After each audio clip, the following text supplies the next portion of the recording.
I've always been the practical one in my family. While my older brother Bart was busy chasing his dreams of becoming a successful businessman, I focused on climbing the corporate ladder step by step. That approach finally paid off when I landed a position at Crawford & Associates with a salary that made my previous job look like pocket change. The only downside? The commute was killing me. 2 hours each way meant I was spending 4 hours a day just getting to and from work. After 2 weeks of this nightmare, I knew I had to find a place closer to the office. That Saturday, I went to my parents' house for our traditional family dinner. Mom was in the kitchen, stirring something that smelled amazing, while Dad sat in his favorite armchair, reading the newspaper. It felt like every other Saturday dinner we'd had since I was a kid. "How's the new job going, honey?" Mom asked as she placed a steaming casserole on the table. "Actually, really good," I replied, helping her set the table. "The only problem is the commute. I'm looking for a new place to rent closer to work." That's when I noticed my parents exchange one of those looks they'd perfected over their 30 years of marriage. Mom wiped her hands on her apron and sat down. "You know, Amber," she said, "we might have a solution for you. Remember Grandma Helen's old apartment? The one I inherited? Our tenants just moved out last week, and it's literally a 5-minute walk from your new office." I nearly dropped the fork I was holding. Of course I remembered that apartment. I'd spent countless weekends there as a kid when Grandma Helen was still alive. It was a cozy 2-bedroom place in a quiet neighborhood, with huge windows and a small balcony where Grandma used to grow her beloved petunias. "How much would the rent be?" I asked, trying not to sound too eager. Mom named a figure that made my eyes widen. It was about 1.5 times less than the average market price in that area. "We'd give you a family discount, of course," she added with a smile. "I'll take it," I said immediately, not even trying to negotiate. The location was perfect, and the price was unbeatable. "That's settled then," Dad said, finally looking up from his newspaper. "Now, did you hear about your brother's latest success? He just landed 3 new corporate clients for his courier company. He's really making it big in the delivery business." And just like that, the conversation shifted to their favorite topic, Bart's achievements. I sat there, pushing food around my plate, nodding at appropriate intervals as my parents gushed about how their son was becoming a successful entrepreneur. It was always like this: Bart was the golden child, the risk-taker, the one who dared to dream big. I was just Amber.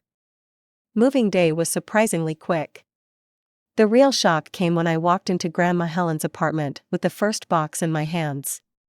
The place was, let's just say, the previous tenants hadn't exactly treated it like their own.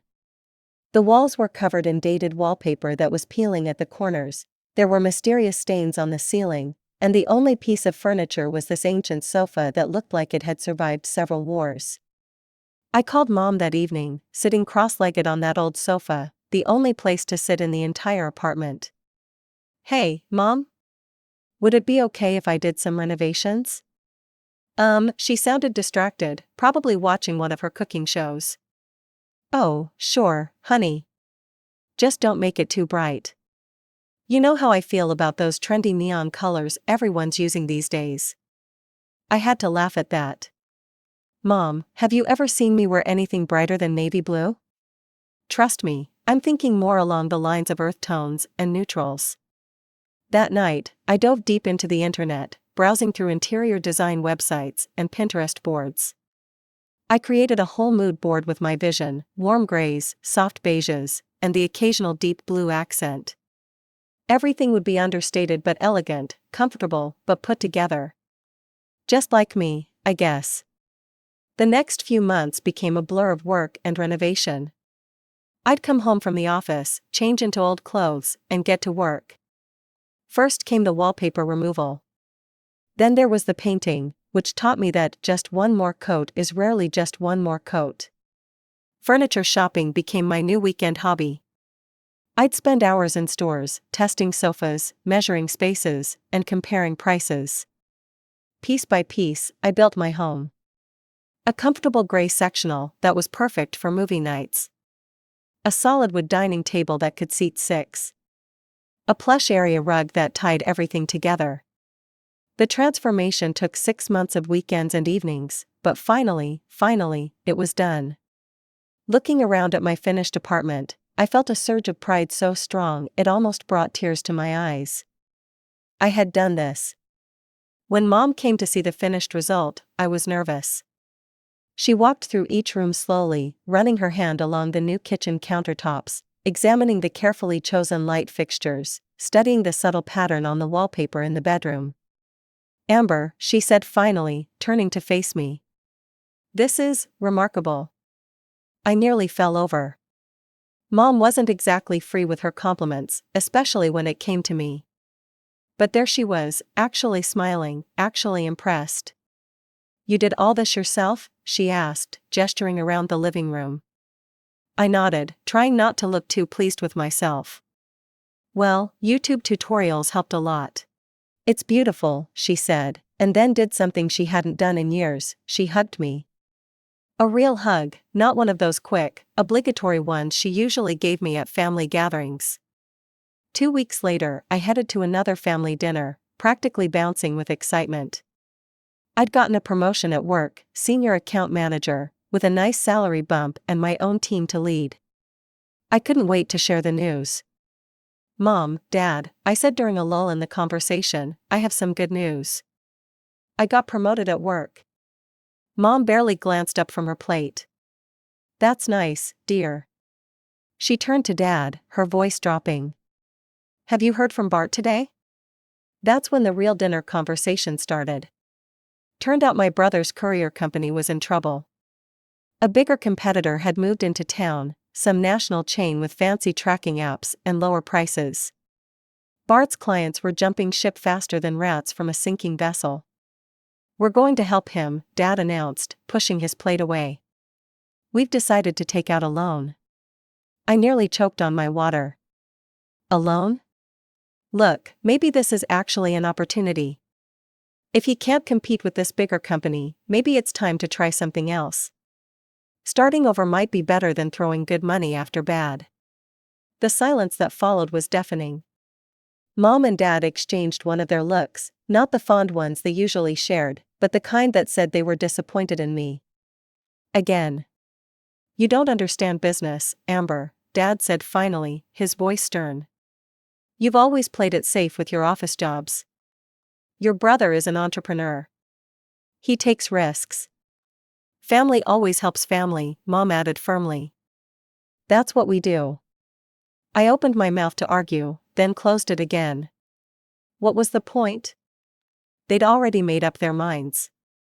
I could have told them I'd discovered the cure for cancer, and they'd still be more concerned about Bart's delivery vans.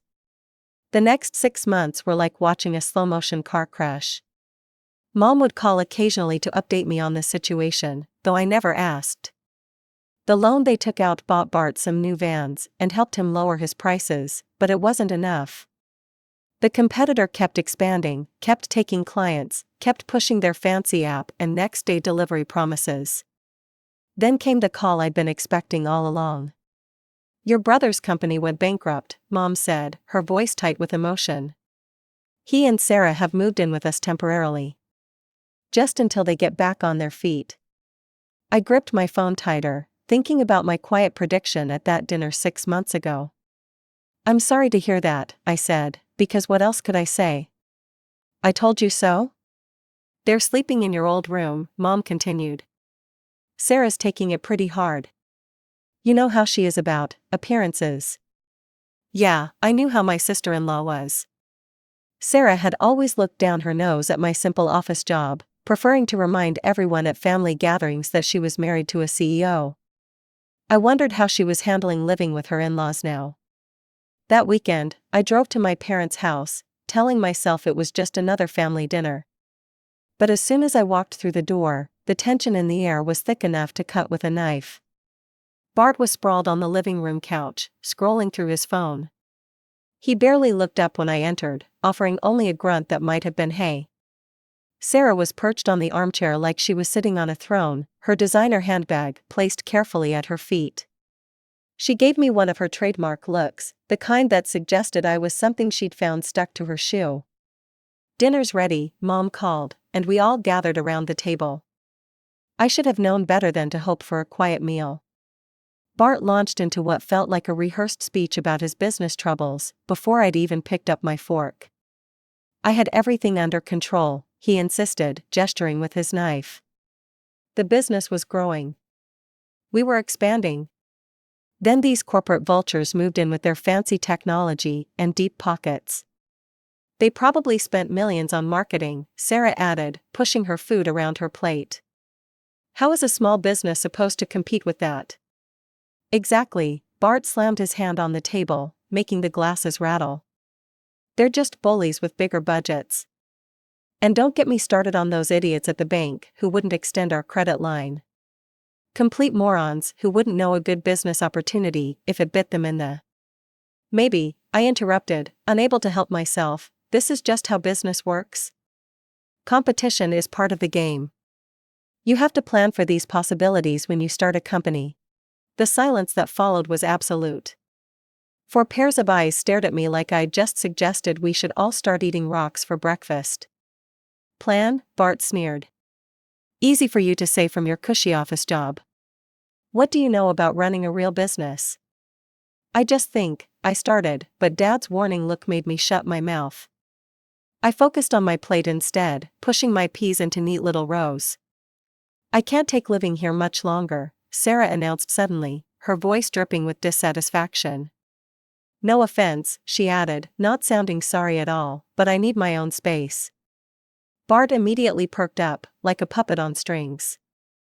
"Hey, Mom, what about Grandma Helen's old apartment? You still own that, right?" My head snapped up. "I'm living there," I said quickly. "And I've renovated it completely." "Oh yes," Mom nodded, suddenly animated. "Amber's done a wonderful job with the place. It looks absolutely beautiful now." I saw the look that passed between Bart and Sarah, quick, calculating, meaningful. Something cold settled in my stomach, but I pushed the feeling away.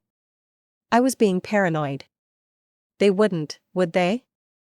Wednesday evening, I was coming home from work, my mind already on the leftovers waiting in my fridge and the new Netflix series I'd been saving. But when I reached my floor, I stopped dead in my tracks. There were voices coming from my apartment, familiar voices. I opened my door to find Mom, Bart, and Sarah standing in my living room like they owned the place. Sarah was running her hand along the new curtains I'd hung just last month. "Mom?" I tried to keep my voice steady. "What's going on? You could have called to say you were coming over." Mom waved her hand dismissively, not even looking at me. "Don't be ridiculous, Amber. This is my apartment, I don't need permission to visit." My mouth went dry. Something about her tone sent warning bells ringing through my head. I watched as Sarah continued her tour of my apartment, inspecting everything like she was a real estate agent doing an evaluation. She ran her fingers along the new kitchen counter I'd installed, peered into the freshly painted bathroom, and nodded approvingly at the built-in bookshelves I'd added to the living room. Finally, she settled herself on the sofa, the old one I'd kept from before the renovation, and smiled that cat got the cream smile of hers. "This is perfect. We can move in next week." The world seemed to tilt sideways. "Excuse me? I live here. This is my home, I renovated it." "I'm the owner," Mom cut in, her voice sharp. "I decide who lives here. But all the work I did." I gestured around at the walls I'd painted, the floors I'd refinished, the countless hours of labor I'd poured into this place. "I transformed this apartment." "Oh yes," Mom's smile turned calculating. "Actually, since you've improved the apartment so much, the market value has gone up significantly. If you want to stay, the new rent will be 3 times what you're paying now." The blood drained from my face as everything clicked into place. They'd planned this. Mom knew I couldn't afford triple the rent, my promotion was good, but not that good. "You're trying to force me out," I said, my voice barely a whisper. Mom shrugged, not even bothering to deny it. If you can't afford the new rent, you should probably start looking for another place. You have a week to move out. Without waiting for my response, they headed for the door. Sarah was already on her phone, presumably making moving plans. Bart hadn't said a word the entire time, he didn't need to. Mom paused in the doorway, but didn't turn around. 1 week, she repeated, then pulled the door shut behind them. I stood in the middle of my living room, the living room I had painted, decorated, made into a home, and felt the walls closing in. The proud warmth I'd felt showing Mom my renovation just months ago turned to ashes in my mouth. While my family probably expected me to spend that evening crying into my pillow, I was already on my phone, scrolling through rental listings. By midnight, I'd found the perfect place, a modern 1-bedroom, just 2 blocks from my office. The rent was higher than what I'd been paying Mom, but I didn't care. First thing Thursday morning, I called in sick to work for the first time in 3 years. By 9 a.m., I'd toured the new apartment. By 10 a.m., I'd signed the lease and paid the deposit. The landlord, a no-nonsense woman named Janet, raised an eyebrow when I asked if I could move in immediately. Next stop, a moving company. I found one that specialized in same-day moves and didn't mind paying the rush fee. While waiting for them to arrive, I went through my apartment, no, Mom's apartment, with post-it notes, marking everything I'd bought with my own money. The movers arrived at 2 p.m. I stood in the living room, directing traffic like a conductor. The gray sectional? Mine. The dining table and chairs? Mine. All the kitchen appliances except the stove and fridge? Mine. Those bookshelves? I installed them myself, they're coming too. Item by item, my things went into the truck. The coffee maker I'd splurged on after my promotion. The memory foam mattress I'd bought during a Black Friday sale. The TV mount I'd installed myself after watching 3 different YouTube tutorials. Everything I'd purchased to make this place a home, all of it went into boxes and onto the truck. When they finished, the apartment looked almost exactly as it had the day I moved in. Empty walls. Bare floors. And that old sofa sitting alone in the middle of the living room like a captain going down with his ship. I took one last look around, remembering all the weekends I'd spent painting these walls, all the evening hours I'd invested in making this place beautiful. Then I locked the door, dropped my keys in an envelope, and slipped them under my parents' front door on my way to the new apartment. I spent that night setting up my new apartment, arranging furniture until everything felt right. It wasn't until the next morning that all hell broke loose. The call started at 7 a.m. Mom, Bart, Sarah, Mom again, Bart again. I watched my phone buzz across my new kitchen counter, taking a slow sip of coffee from my relocated coffee maker. After the 6th call, I finally picked up. "How dare you?" Mom's voice exploded through the speaker. "The apartment is completely empty. Your brother and Sarah have nowhere to sleep except that old sofa. You had no right to take all that furniture." I took another sip of coffee, feeling surprisingly calm. Actually, I had every right. I bought everything with my own money. I have all the receipts if you'd like to see them. I left what was there originally, you know, that sofa you were so happy to let me use. There was a moment of silence, then Mom called me something that would have made Grandma Helen wash her mouth out with soap. The call ended with a click. My phone started buzzing again within 30 minutes of Mom's call, this time with message notifications. Bart and Sarah had apparently tag-teamed to blow up my Messenger app. "You vindictive witch," that was from Sarah. "How dare you take everything? You're just jealous, because Bart's a real entrepreneur and you're just a paper pusher." Bart's messages weren't any better. "You selfish piece of work. You've always been jealous of my success. Now you're trying to punish us just because we're going through a rough patch. Real classy, sis. Real classy."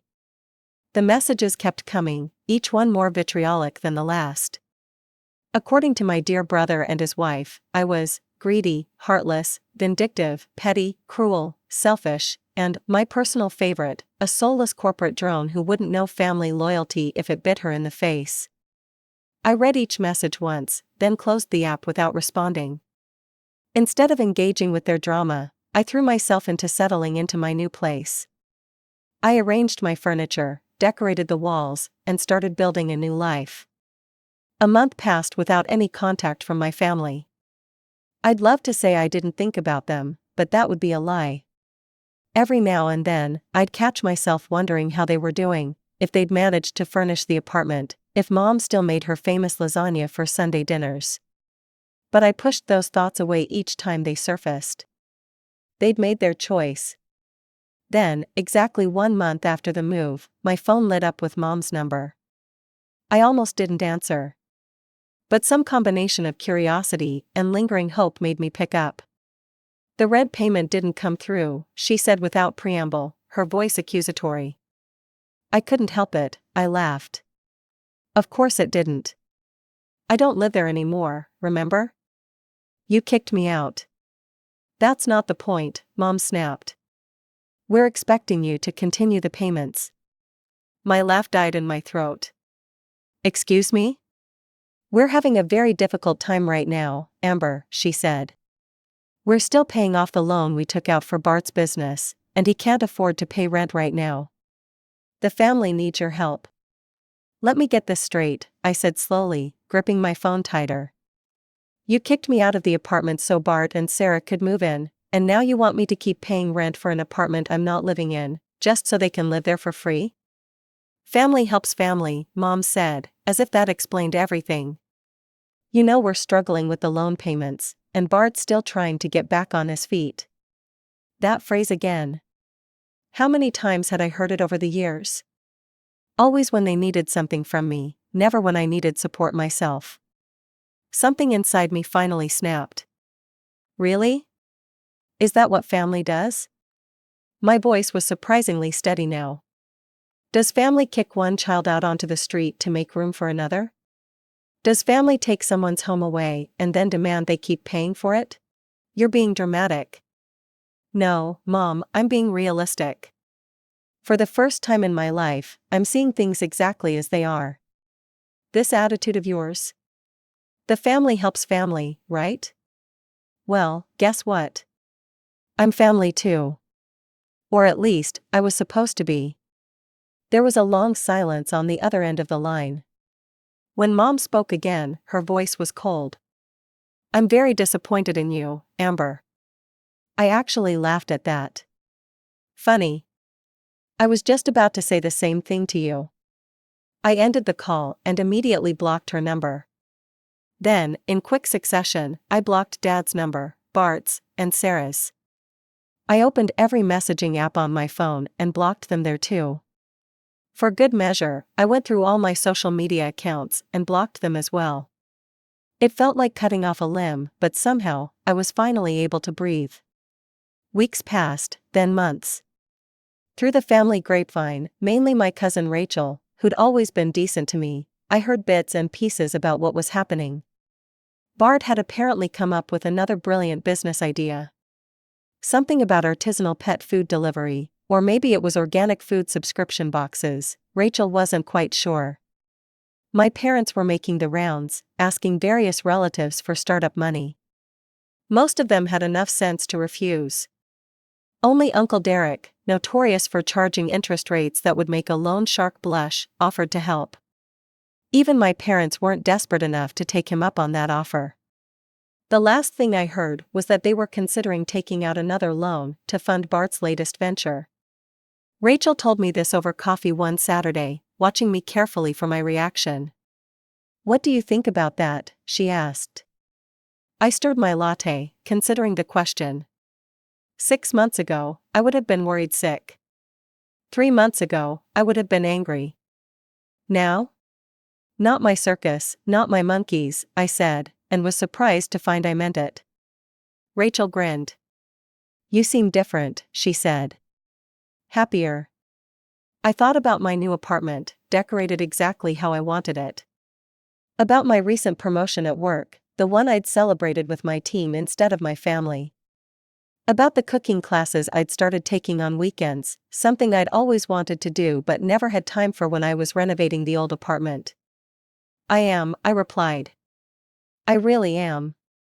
Later that evening, I sat on my couch, in my apartment, with a glass of wine, thinking about everything that had happened. Mom's words echoed in my head one last time: family helps family. They were right about one thing: family should help family. But somewhere along the way, they'd forgotten that help should go both ways. That love should be unconditional. That family means supporting each other's growth, not enabling each other's failures. I took another sip of wine and smiled. I had better things to do than try to fix people who didn't want to be fixed. Much better things indeed.